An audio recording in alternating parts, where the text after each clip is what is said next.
What's up, everybody? We wanted to talk you through the 5 things that we would change in our van now that we've been living in it on the road for 2 months.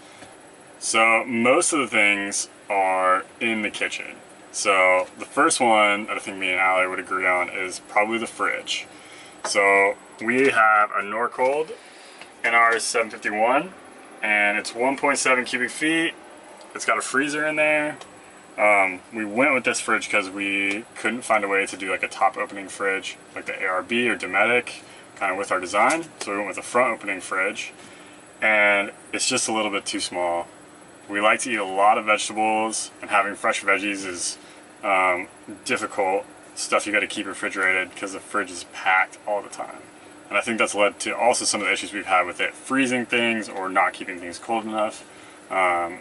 So some challenges with the fridge. I think we would definitely go with a bigger one. Might still be front opening, but somewhere to store some more veggies would be great. So this is our fridge. You can hear Allie talking to the dog. Anyway, here's the fridge. You can see the inside in there. Pretty full right now. We just went to the grocery store. But yeah, I mean, we can stay out for probably 4 days, 5 days, but by the end you're really wishing you had more broccoli. Especially because we don't eat a lot of processed or packaged foods, so we mostly eat fresh meat and veggies. Fruit and meat and veggies. Not a lot of fruit actually, just veggies and meat, and so yeah, that is a struggle. The other thing that we'd want to change is our sink. We have a 15-inch bar sink and it's really small, and our big pan that we like to cook everything in doesn't quite fit. So whenever we wash dishes, it's kind of a like juggling game a little bit. And also our cutting board doesn't fit, and so it would have been nice to have a bigger sink or just smaller pans or smaller things, I guess. So yeah, I would recommend sizing your kitchen for what you have. Yeah, we like that pan though.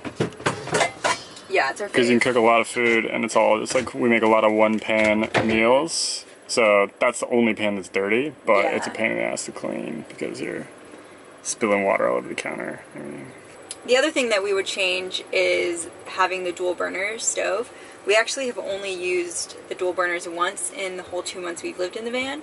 And so having just one single burner and one of those small like butane or little gas cylinders that you could just lift up and put on the countertop would be really easy, and you wouldn't have had to build a built-in and a propane locker for our barbecue size propane tank.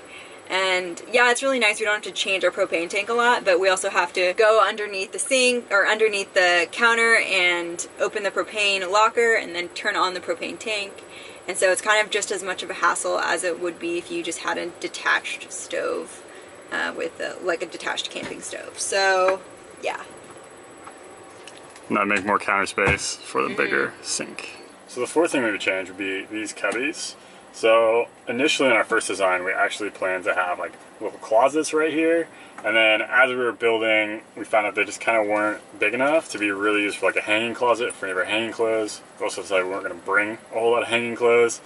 So I ended up just building them into shelves and using these like little bars to keep everything in.